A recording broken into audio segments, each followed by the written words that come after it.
Hi, everyone. Welcome to this episode of Claims Never Sleep. I'm your host, Megan Henry, and today I have two special guests. I have Rob, my partner, as my co-host again. You know, he was on as a co-host a few weeks ago. I guess liked it so much, was like, I want to do it again, right? um, and I'm so happy that today we're joined by Alex Reinshagen, and Alex was introduced to me by Rob. I guess you guys go way back. But you have a really interesting story because you were a U.S. Foreign Service special agent for DDS, which in my notes over here, I have that as the Diplomatic Security Service, which is part of the State Department. Now, this is a little different from what we normally have on the show. Like a lot of times we have people who are in claims and we come in here to talk about claims, but I do think your background and, you know, is sort of like resolution management in a way, or resolving disputes, so to speak, and it kind of works to what we're talking about here. And a part of the time that you were working for the U.S. Foreign Service as a U.S. Foreign Service special agent, you were security detail for like Colin Powell, Madeline Albright, and all these other diplomats. So I think it's like super, super fascinating, interesting. So with that, I'm going to flip it to Rob, and he'll give you an even better introduction than I have. This is the Claims Never Sleep podcast, presented by Cruiser Mitchell, with your host, Megan Henry. Well, first, Alex, thanks for coming on board. We appreciate it. Everyone, just to orient everyone as to Alex, but not get too deep in the weeds, everybody's heard of the Secret Service, especially lately. They protect the president, but who protects the American diplomats overseas, the Secretary of State, generals, other cabinet members? That's where Alex and his team came in. He spent a career as a federal special agent for DDS, attached to the State Department. In other words, he's the Secret Service for American diplomats.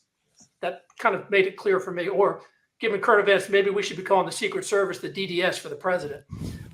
He's been, let's put up a picture, because I think that shows Alex more than we can explain of him on the job. In this particular picture, I think he's protecting General Tommy Franks, U.S. ambassador and a U.S. ambassador to Pakistan. He's done tours in Thailand. That's him on the left. He's done tours in Thailand, Egypt, Slovakia, in the war zone of Iraq, Bangladesh, Israel, China, and others. And Alex is going to tell you that. So kind of the initial question is, why are we bringing Alex onto an insurance-centric podcast called Claims Never Sleep?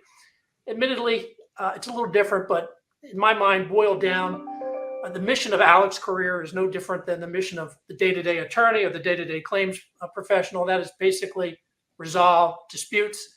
As part of the State Department, I think Alex is part of the American Diplomatic Corps is probably the largest entity designed to hopefully resolve disputes and not make them worse throughout the world. And whether you're a claims examiner, a claims professional, attorney, I'd like to think we all do the same thing. Resolve disputes. We're not working around the globe. We're not working with machine guns like Alex did, but it does come down to resolving disputes. So that's the connection between Alex and the podcast. And besides, you're going to hear some terrific stories from Alex that have universal application. So Megan, I toss it back to you and Alex to start in on the stories. Yeah. So, whenever I have guests on this podcast, my very first thing I want to ask them is how you got to where you are. And everyone's path is so different and unique. And, I personally love hearing those stories. So, I have to apologize for all our listeners out there. You're going to have to listen to these stories as long as I do this because I like it. But your background is so unique and interesting and so different from ours. I will say, when I was in college, I went to college in DC, and at the time I had a very, very strong interest in joining either the State Department or the FBI. I applied, I think 2 summers I kept applying for the internship. I never got selected. It was like one of those things. It was like a pipe dream of mine that I was, really, really interested in doing. It was not in the cards for me. So what was your path? What was your path into your career, and was it something that you knew you wanted to do and you had to like really work towards and create a plan, or how did you fall into it?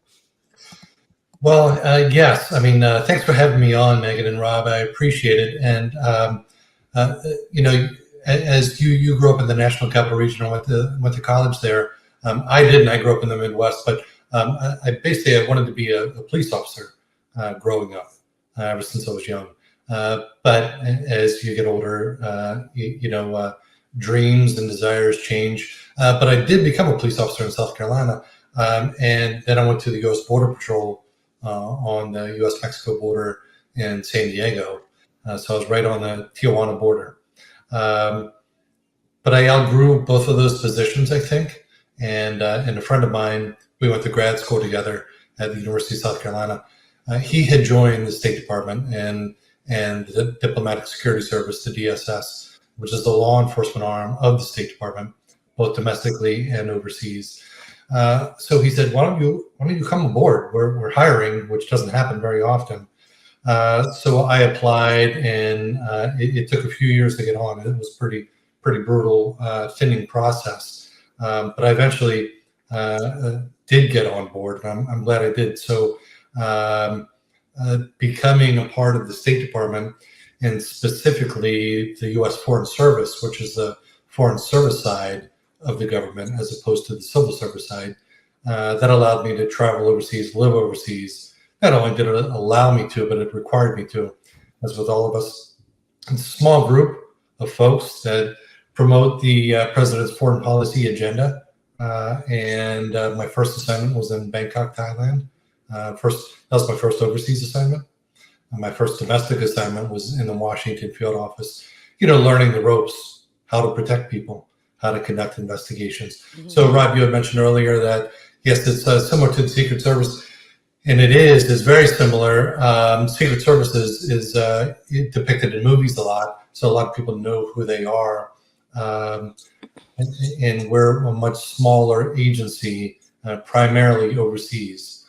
So we're the overseas law enforcement agency, and we have the connections around the world, whereas no other agency is like ours, since we're foreign service, we're foreign based, as opposed to DEA, Immigration and Customs Enforcement, Secret Service, FBI. Those are all domestic based outfits. Some of them do go overseas from time to time, but not nearly as much as we do, where we have to learn the language and the culture or cultural standards and the mores, where we're going, so we can fit in and communicate. And like you said, settle disputes that we inevitably have with other countries. And Alex is too modest to say this, but it's in his book, American Diplomat. We're going to talk about his book throughout the course of this. But Alex, just before I'll toss it back over to Megan, but at the time you were getting into DDS, just tell the audience how exclusive it was. I know you got to be a little bit immodest to explain that, but just show how hard it was at that time to get in. Well, this was in 2000, and as far as I know, even today, it's the same. It's the same degree of difficulty to get hired as a special agent in DSS in the Foreign Service, because I was a recruiter for a couple of years during my 20-year career. So I'm actually interviewing candidates and offering them a position, a lifelong position, a career position in the Foreign Service. So when I came on board, I was told that less than 0.5% of the applicants are hired. So at the time, we would bring on a class, an academy class, and there were 24 of us in it, and we hired every 2 or 3 years, and that's it. And the attrition was very, very slow, because once you got in, you didn't want to get out. And in the Foreign Service, we could work until we turned 65. So there was a mandatory retirement age at 65, even as a federal agent. And that's in the Foreign Service. Now in the Civil Service, it's 57. So FBI agents have to retire at the age of 57. With us, it was 65. So we get that extra time in grade and the extra pay. Granted, at that age, you're not doing a whole lot of protection or a lot of weapons carrying, anymore because you're so senior at that point. So the attrition rate, like I said, was very, very minimalized because of the longevity of the career. And today it's still about the same. So I think that maybe there might be 2,000 agents worldwide, something like that. When I came on board, there were just over 1,000. So, and that was 24 years ago. So in 24 years, they hired about 1,000. So the attrition rate is still slow. But after 24 years, they brought on 1,000 people, and that's including replacing those that retired like me. So it was difficult to get on. It's very, very tough. Luck has a lot to do with it. That's Also, why, the language, the ability to communicate and problem solve, like you had mentioned. So, it was difficult for sure. Yeah, and I wanted to ask you about the language skills part, because was that, were you always able to learn foreign languages with some ease, or was it something that had difficulty for you? Because I know personally, I struggled really bad with learning foreign languages. It was just not my thing at all. But in this role, you not only have to be able to learn languages, but different ones. You're not just learning Spanish. So, what were your language skills coming into it, and how are you able to get up to speed so easily on new languages? Well, I came on board and I already spoke Spanish because I was a Border Patrol agent. And interestingly enough, I never served in a Spanish-speaking country. As a matter of fact, I rarely even traveled to a Spanish-speaking country on behalf of the U.S. government, which was odd.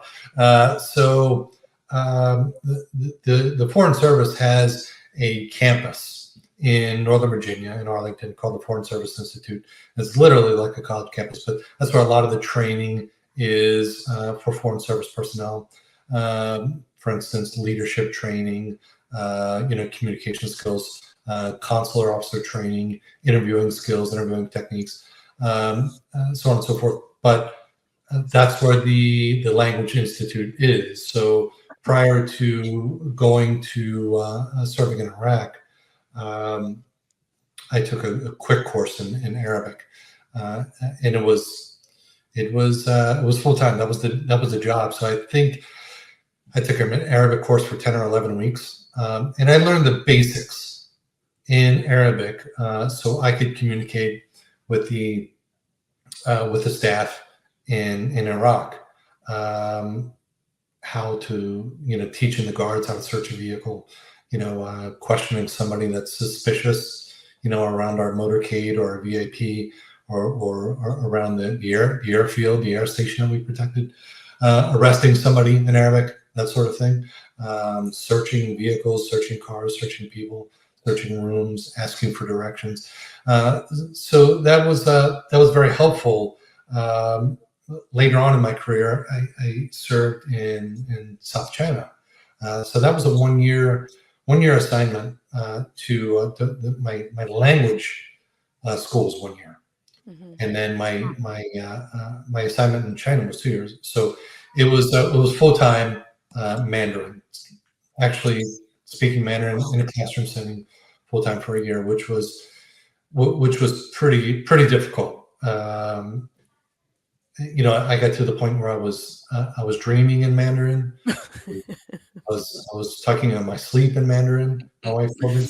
Well, that's when you're good to go. Yeah, that was not fun at all. And then consequently, I didn't use it all that much once I got over there. Really? Certainly not with anybody that worked at the American Embassy. All the Chinese folks, they speak fluent English. Some of the guards around our compound, I finally had the chance to speak Chinese to them, and then the police also. My police contacts, they spoke no English, so it was good for me to actually show up in a meeting and know how to speak at least some of the local language, not fluent, but so that's That's very helpful. Not too many people want to speak a super hard language like Arabic or Chinese, and I did both of them in my career. So I feel pretty good about that. I mean, my roommate spent her entire college career studying Arabic. Right. And she grew up speaking it too, and it still was not easy. So it's very impressive. I like Arabic better than I do Chinese, to be honest with you. I like the language. It was easy for me to pick up. Chinese is very difficult. But how about now? Does it? Do you have like a brain muscle memory with those languages still? I do, because I got back to the States and I want to speak Spanish again, and I keep Chinese words keep coming out of my mouth. And I'm like, I really need to get back to my Spanish roots. Especially in traveling down South Florida, and not really here in Georgia to a degree, but certainly down in Miami. I was just down there and down in South America last month for work, and I finally started to be able to speak Spanish again, which was nice. So yeah, it's difficult reverting back to what I know. Yeah, but it also sounds like your training was very intense. But I imagine on top of just the learning, like the learning of the languages, there was physical training. I imagine you had to undergo that was probably also quite difficult. Yes, I mean, as an agent, as a special agent, we went through, so much physical training to prepare for what was ahead, because overseas we are the operational commanders of U.S. Marines overseas. So it's very interesting that somebody in a non-military setting is an operational commander of the military. As far as I know, that's the only agreement that the Marine Corps has with anybody else is with the State Department. Whereas we have Marines that protect our embassies or help us protect our embassies and safeguard the classified information inside and people inside. So we have corporals and sergeants, staff sergeants underneath us on our team that are in uniform and fatigues. So we actually have the operational supervision over those folks. So obviously we have to know how to carry a weapon and arrest people, and not only that, but interviewing techniques, counterintelligence matters, surveillance detection and counter surveillance, high-speed driving, off-road driving, VIP protection, so on and so forth. So it's very intense. We trained a lot. So, and you're going to have to excuse my ignorance on this, but in a position like that, are you able to disclose to family members and friends and loved ones what your current job title is? Is that it, or like, cause you're not a secret agent, but it's certainly a classified position. So what were you able to share? Well, the job title is just special agent, regardless of where we go in the world. Once we get down to what we really need to do there, that's going to vary. Mm-hmm. My job title in China was still a special agent, mm-hmm. a regional security officer for the State Department. But what I did there was a lot different than what I did in Slovakia in Central Europe. What I did in the desert in Iraq was a lot different what I did in Cairo, Egypt. But the title is the same, but no, I can't tell people what I did. Even my family members, my wife, she has no idea what I was doing on a day-to-day basis. I was there, but I couldn't tell her what I was doing. Yeah. So but let me jump in. If you want to know what he was doing, it's a good time to bring in the American Diplomat book, where his memoir, and I'm sure we'll get to it, and I know I'll get to it, tells a lot of tales, all true, names and protected, but just fascinating stories. If you really want to know what they're doing overseas, the good, bad, and the ugly, it's all there in the American Diplomat. And I definitely want to jump into that soon, but I have a question about that too. So at the time, were you married at the time? Yes, through most of my career, yes.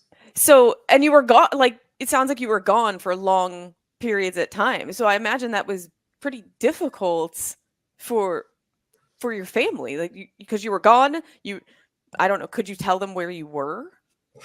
Not always. Yeah. Sometimes they would travel with me. So if I moved to say Bangladesh, I was there for 2 years, and my wife and kids came with me. So we were assigned to the American Embassy there, um, and so we packed up everything, and the State Department shipped our essential items, clothing, some pots and pans, a vehicle, and put us in a new house and picked us up at the airport and dropped us off at our assigned residence and said, Alex, here are your keys. Have a good 2-year assignment, and don't get hurt. And then after 2 years, we do it again and move somewhere else. So did your kids get like the award of having the dad with the cool job? Because it sounds like they had a dad with a cool job. Now they know, but back then they didn't really know, because they grew up, Yeah. knowing, I carried a gun my whole career. So it's funny, my youngest learned to walk and talk in Bangladesh. Really?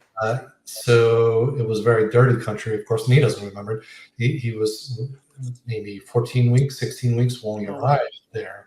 And then he was 2 years old when we left. So after that, we moved to San Diego, and which was great. But, he doesn't even remember that either. So, but they both remember China to a degree, because they were both older. Now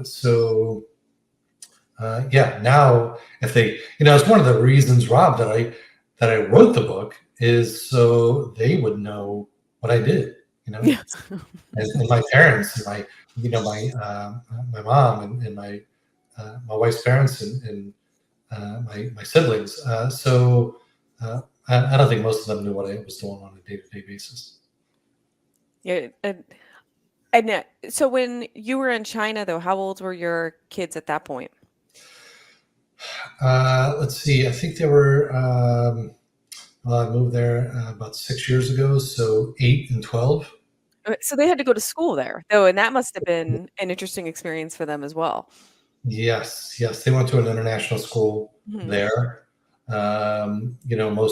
Most diplomatic kids and wealthy, foreigners' kids went to the international school, and same way in Cairo, Egypt. And some people think that those schools are great, and sometimes they are, and sometimes they're not. In Singapore, you're going to get a great international school. In Cairo, you are not. In Bangladesh, you are not. Yeah, probably not. But that just must have been really interesting, though, to navigate as parents, though, too, because not only do you have this really important job and a stressful job, but now you're raising a family in like foreign countries. You don't have the same village, so to speak. I guess you have support from the United States and the they have that sort of support, but it's different, right? It's different from raising your family in your neighborhood that you grew up in, or you bought a house and you decided. It's just a different experience. So and I'm sure it had its own stresses for you and your wife to navigate that. Yeah, it was totally different. It was every assignment, whether it was in the United States or moving from one country to another, it was a complete different life change, and the kids got used to it. And my wife and I, we didn't really have a choice. The kids got used to it because that's the way they grew up. And it's funny because Bangladesh was probably one of the most difficult places we have lived. But it was actually one of the more enjoyable ones also because we met a lot of foreign diplomats there. And not only diplomats, but foreigners who lived there for their company, or their home country. And so we were hanging out with foreigners all the time, which was great. We're still friends with them, whether they're from Sweden or Norway or Australia or New Zealand. My wife worked at the British High Commission, so we were always hanging around with the Brits, and the Welsh. Her boss was Welsh, and I would sit right next to him and he'd speak English, those Welsh accent. Half the words I didn't know what he was saying, and he was speaking English. Very interesting. But that brought us all together. That was a tight knit community because it was so difficult that we really relied on one another.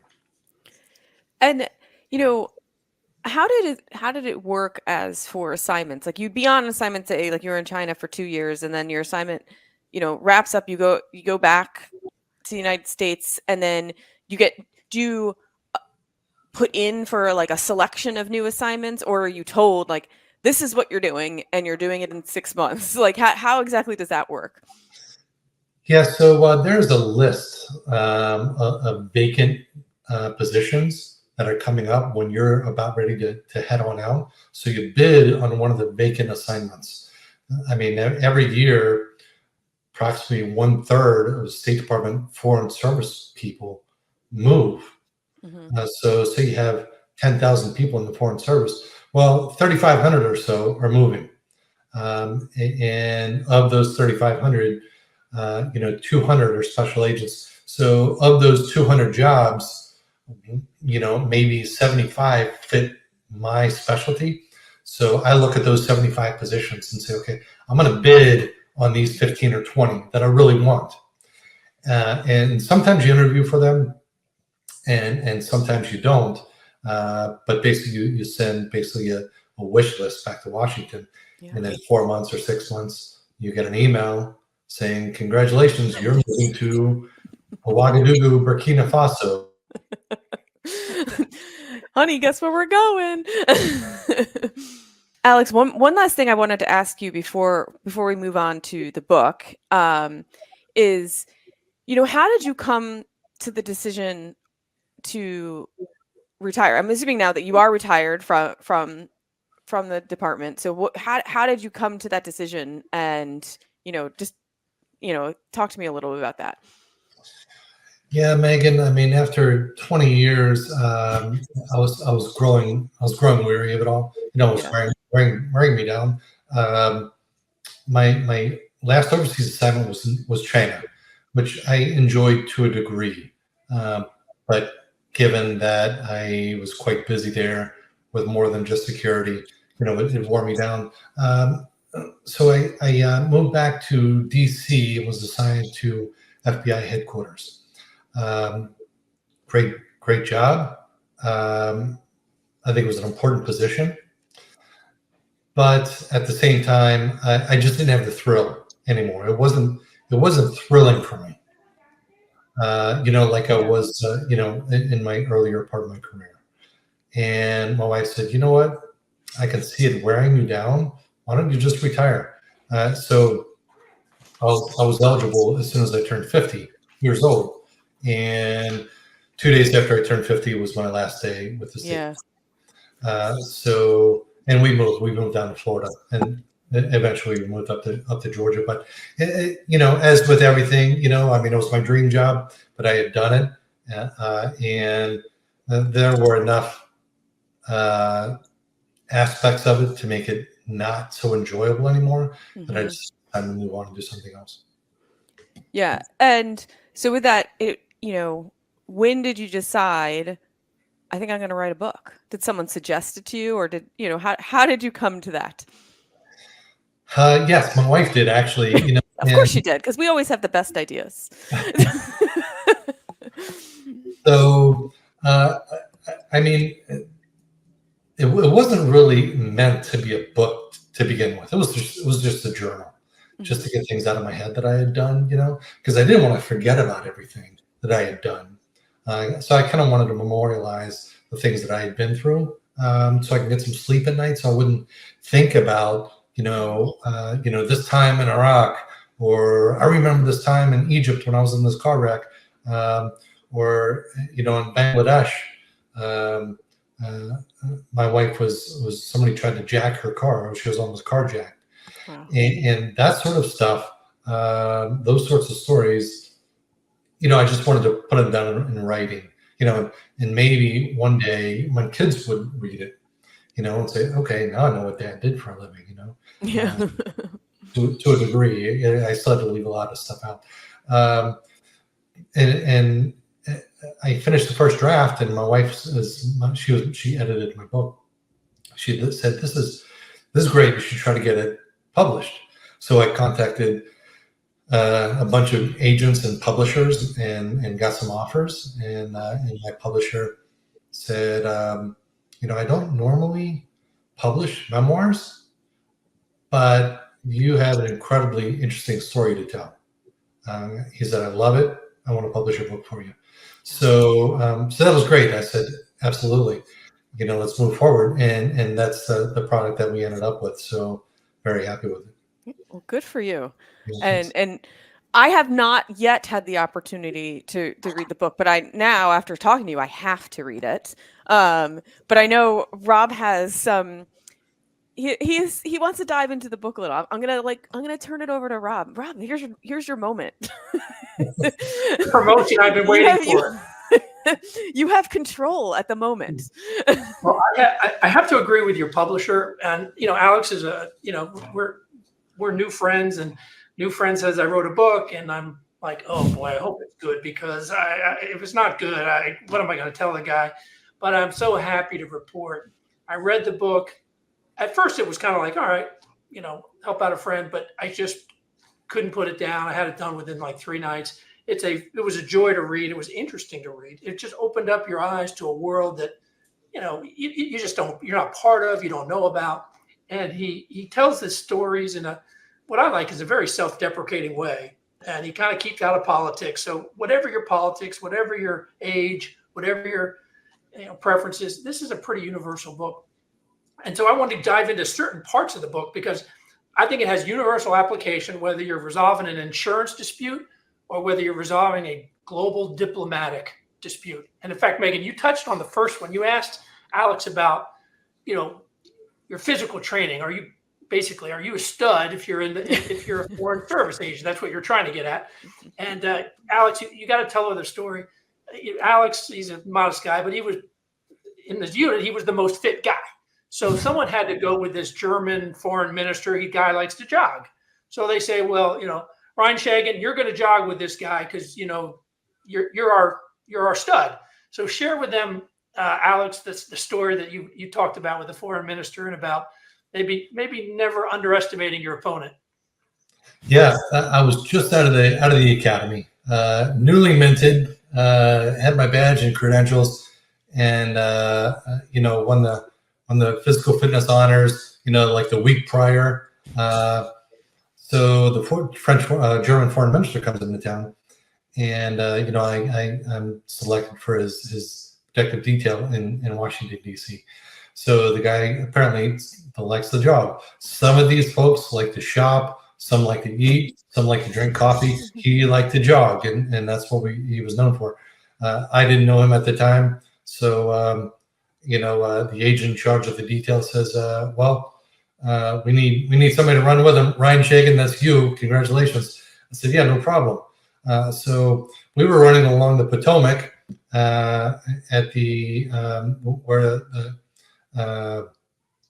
Georgetown University puts their skulls in the Potomac to row, and there's the track along the Potomac. So I get there and I'm ready to go, and I'm carrying my big Motorola radio, my badge and gun, pepper spray, handcuffs. Not the easiest way to run, but okay. He's a much older guy. He was in his 70s. 70s? You're thinking this guy, I'm in my 20s, he's in his 70s, no problem. No problem. I said, let's see what this guy can do. That's fine. He has his bodyguard jogging with him, a big German guy. So I said, okay, all right, maybe this big German guy will be able to hang with me as I run. So I said, how far are we going to go? And the guy says, I don't know. We don't know yet.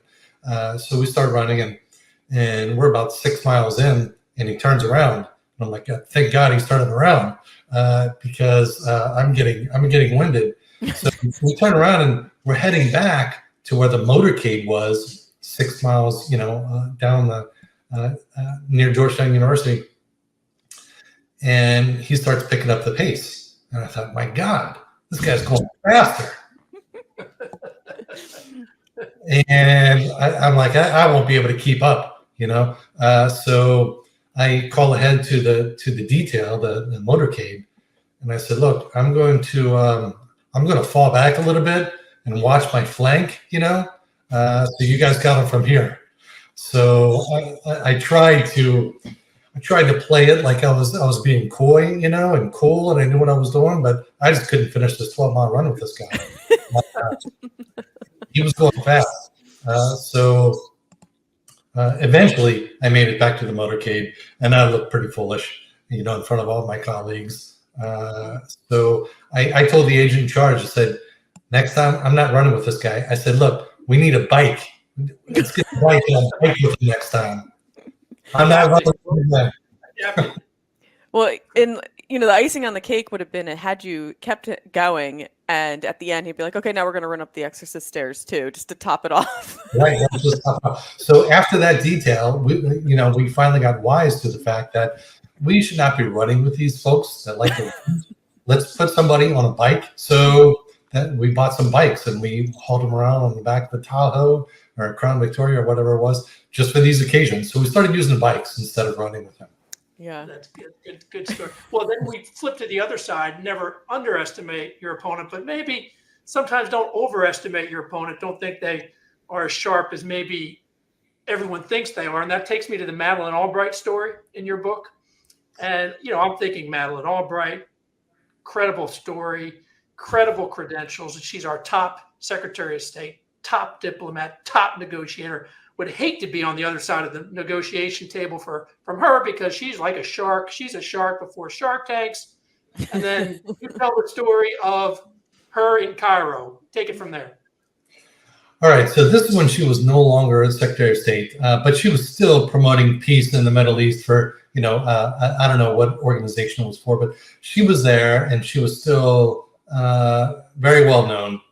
And I'm not going to say anything disparaging about her, because this is just the truth, and it was just a good-natured story about her. And she loved the DSS agents.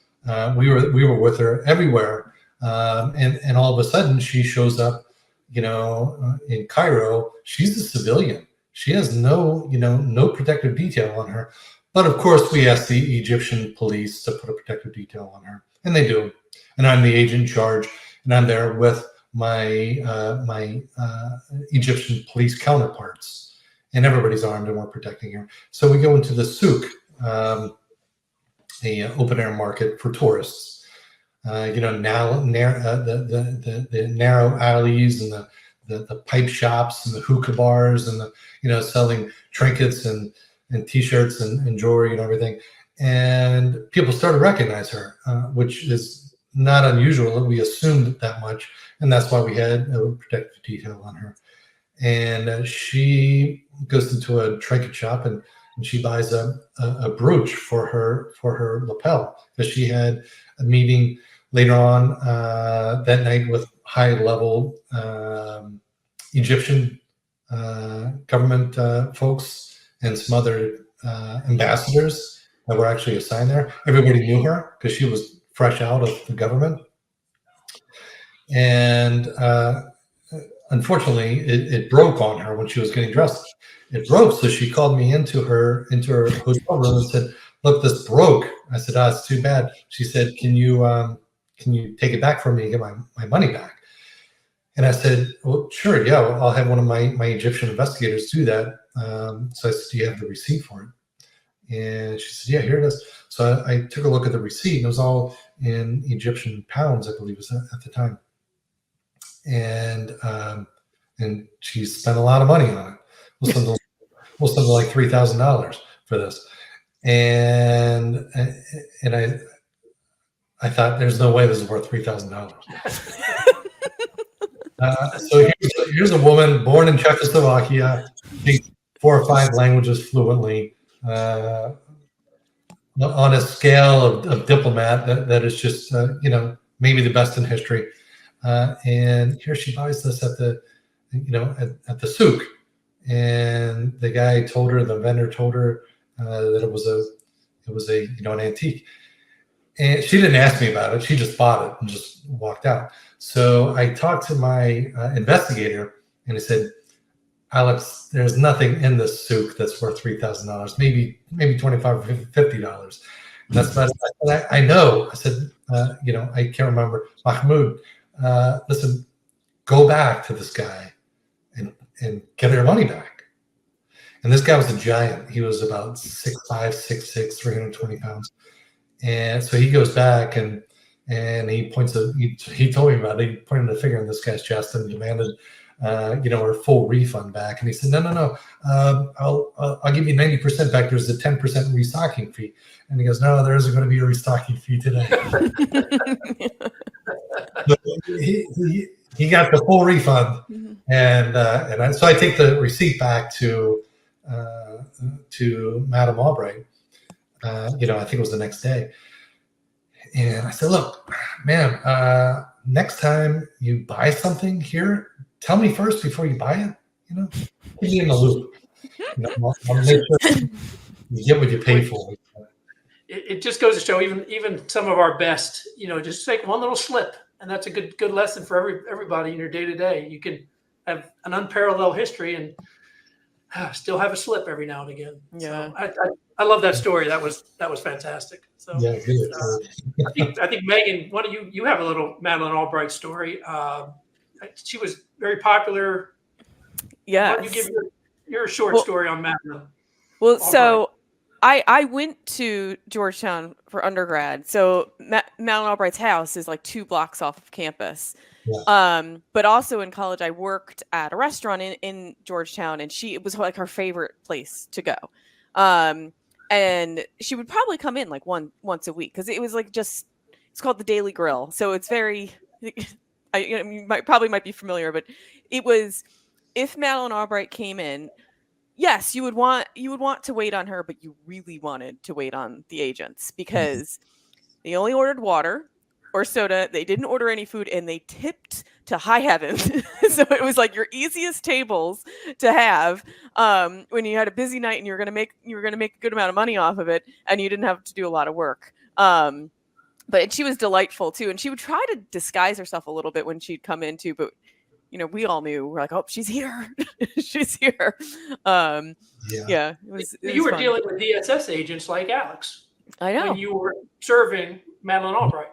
Yep, it's probably in 2000.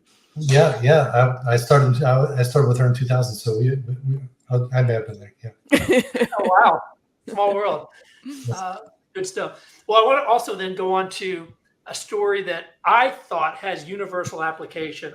I don't know if you intended it to be, but so many organizations, whether you're a law firm, the State Department, a cleaning store, whatever, all entities say, we want your feedback. Yeah, give us your constructive feedback so we can take that feedback and make ourselves better. And then when someone stands up and actually gives them feedback, the entity organization gets defensive about it or critical about it and basically crushes the person providing the input. And you had a great story. I call it the Dickie Water story in your book, how they asked you for feedback at the end of your Southern Iraq time. So tell that story, and because I think we can all identify with what you went through. Yeah, I mean, we've all been through the leadership courses where leaders ask for feedback, and you got to be open-minded about it because you may not like what you hear. But so at the end of my 1-year assignment in the desert in southern Iraq, my supervisor, Dickie Waters, said, "Look, you're going to have to go and talk to the diplomat in charge of the base, for an out brief, before you head on out of here," which is pretty typical, And sometimes they're just niceties, and sometimes they actually ask you, if there's anything that can be improved upon, whatever. So I go talk to this consul general, who outranks me by a few years, not much, and he said, what do you think about your time here? And I was truthful, but I was diplomatic about it. I'm in the desert in Iraq. If I go in there and I say I absolutely loved it, I really enjoyed being away from my wife for a year, and the food is fantastic. That's not going to do anybody any good. I told him what I thought, the truth. I appreciated him actually asking me, for feedback, for my take on it.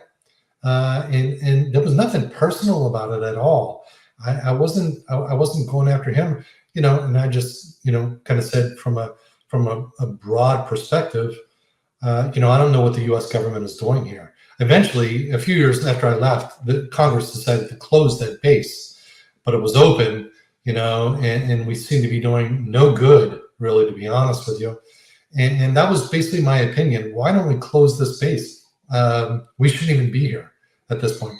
So, and this is a State Department person, and he didn't like that comment at all.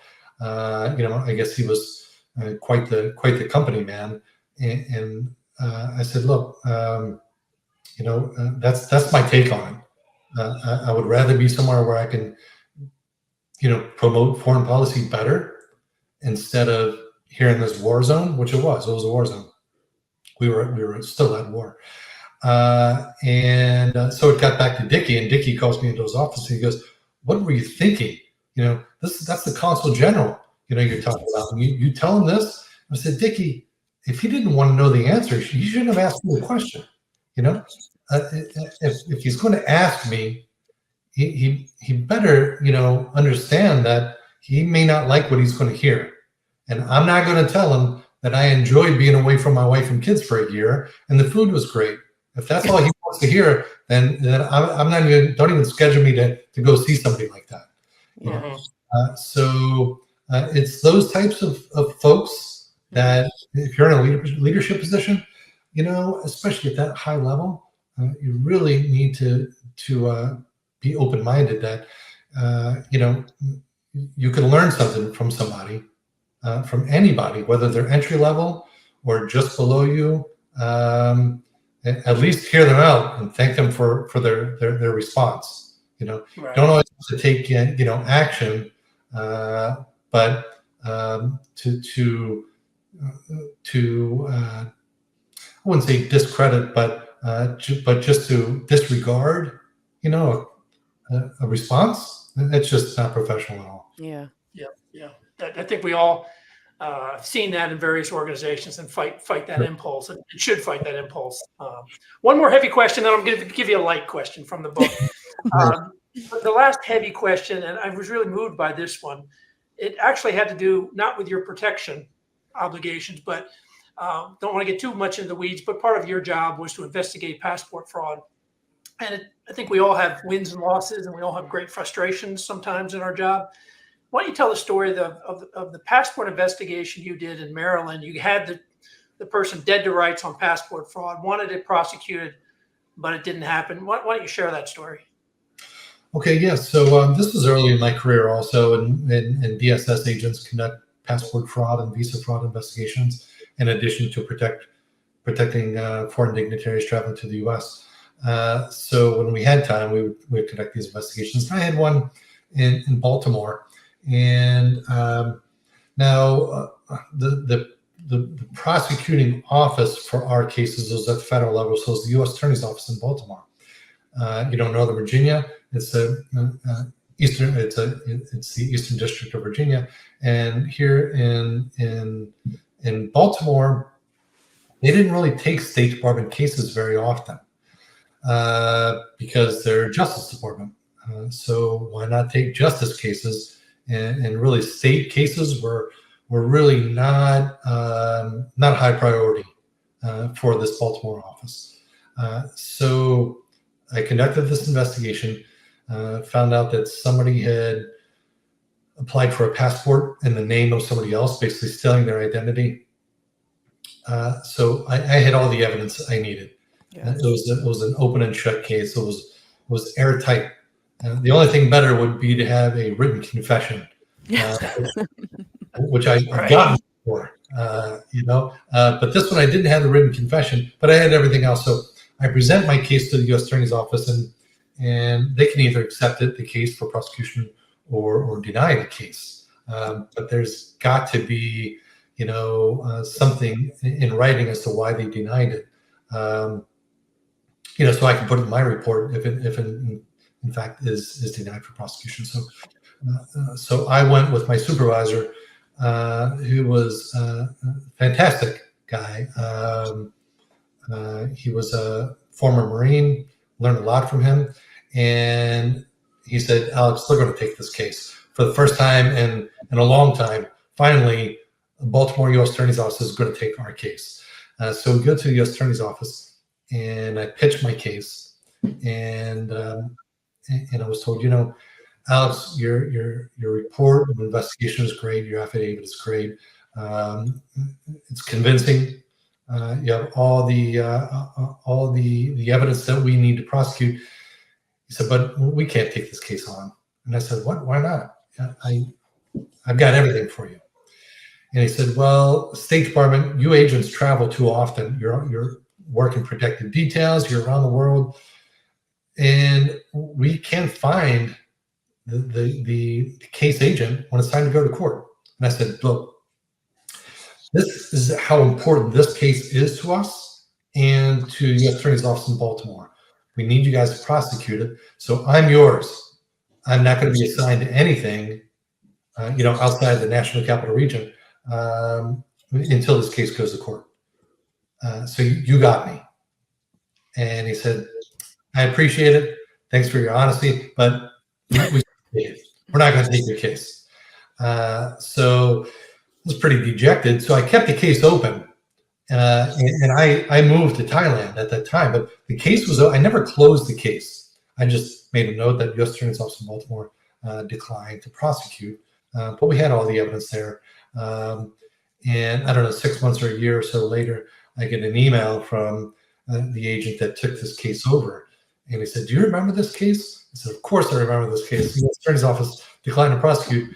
And they said, well, he was arrested. He was arrested on murder charges. Wow. So apparently he robbed a liquor store or some kind of convenience store, and shot and killed the clerk, and he was arrested for murder.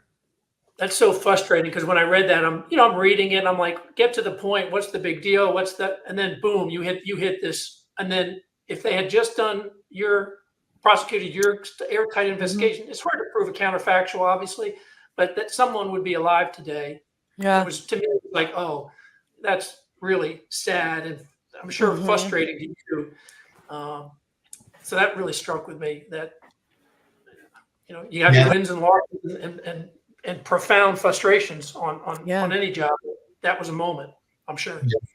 Yeah, and there's nothing I can do about it, so you just move forward and hope that assistant U.S. attorney that's prosecuting him for murder, remembers me and sitting in his office, and sees how their office declined prosecution. So nothing we can do about it. I wish we had put him in jail, but it's one of those things that I had no control over. That was a DOJ issue. Yeah, you did what you were supposed to do. Well, I've asked you 4 kind of heavy questions from the book. Let's get to a lighter question to end on. We're coming up to the hour, and it's really what I'm sure a lot of people want to know. We Secret Service, now I know about DDS or DSS, excuse me. When you're out there and in the picture you're there, is it Oakley's or is it Raven? What is the calling card of DSS, Foreign Service agents? We always wore Oakleys. That was our calling card. It is. There it is. When I started, the Secret Service didn't wear sunglasses. And then you see all these pictures up in Pennsylvania with former President Trump, and all of them are wearing sunglasses, which is shocking. So things must have changed, but we're actually issued Oakleys at the Academy, DSS agent. That was my question. Like, are they issued by the government? This is part of your attire. Yeah. So we always wore Oakleys. So it was one of those things, and when I came on board, if we're working like a joint security detail with Secret Service, which we did all the time, you know the DSS agents are the guys and gals with the sunglasses if the sun's out, and Secret Service just didn't wear sunglasses. Sounds like they copied you. I think they did. They need to do more of that nowadays. Well, perfect way to end. We're at the hour. We've just told 5 stories from the book. If your interest is piqued, and I can vouch for this, I've read the book cover to cover. I put the review on Amazon. But if your interest is piqued, I encourage you to get American Diplomat. It's on Amazon and any other source where you get your books. It's easy to find wherever books are sold. So, Alex, thank you. And for Meghan, I'm Rob Cruiser, and we'll see you at the next episode of Claims Never Sleep. Yes, thank you. This is the Claims Never Sleep podcast, presented by Cruiser Mitchell, with your host, Megan Henry.